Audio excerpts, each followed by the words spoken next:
That has nothing to do with my prophet. Please just stop it. It doesn't make any sense. That's not the message he sent. That's not what he meant. That's not why he came. So you can claim as much as you want to, but I assure you the man I follow was not the same.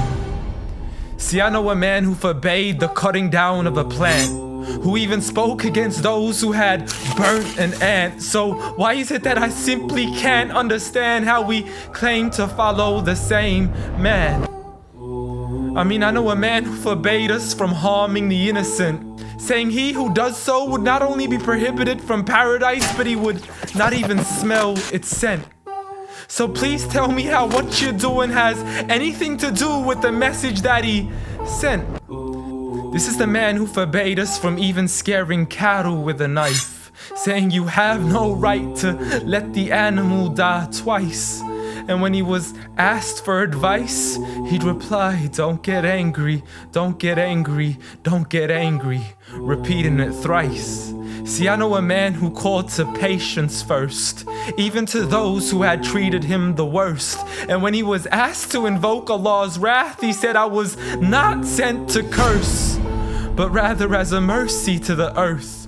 Matter of fact, the entire universe, meaning everything that was made. See, this is a man whom the clouds would rush to shade, a man to whom the trees would sway and the birds would flock to seek his aid. For they knew he was a man of justice, a man who would never betray, a man who could be trusted even by those who had wanted him slain. See, Anas bin Malik served him for 10 years and not once had he heard him complain. For he would never get angry for himself, but only for Allah's sake. And he never responded to evil with evil, but rather he pardoned and forgave. For had he been harsh-hearted, the people would have ran away. So what is it that we still don't understand when we claim to follow Islam, yet we fail to follow this man?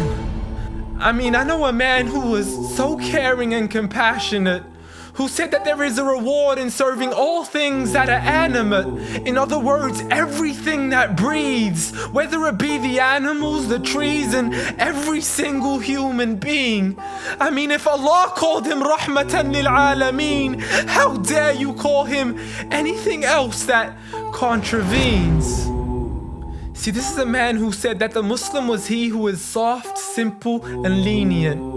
A man who taught us himself to be cautious from falling into extremism. See, he was never given two choices except he chose that which was easiest. Not for himself, but for his people and their convenience. See, I know a man who advocated for the freedom of the slaves. A man who taught us that the Muslim is the one from whom the people are safe.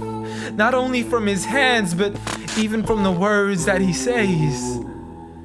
See, this is a man who would never mock, mimic, nor ridicule, nor would he ever publicly rebuke an individual. This is the man I follow, so forgive me if this sounds unusual. But the man I know was so much more handsome, so beautiful. A man who taught kindness to the neighbors, who taught us to serve others without expecting back any favors, to spread peace to those we know and even to the strangers, to walk with humility and to simply ignore the haters. But nevertheless, I know a man who still taught us to stand up for the oppressed. From the men, women, and children who call out to us in distress. I know a man who taught us to fight for these people, but by no means does this mean we have the right to transgress. For those who oppress have nothing to do with his name.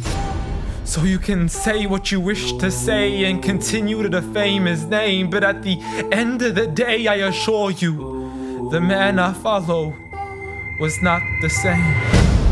Muhammad sallallahu alayhi wa sallam.